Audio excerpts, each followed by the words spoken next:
ఇంటికి తొలి చూలు పిల్లాలు అందం జన్మ జన్మల పుణ్య ఫలముగా జాలువారు పసి పాప నవ్వులే ఆలు మగలకు అందం.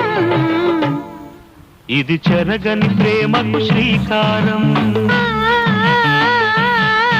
ఇది మమతల మేడకు ప్రాకారం. పండిన కలలకు శ్రీరస్తు, పసుపు కుంకుమకు శుభమస్తు.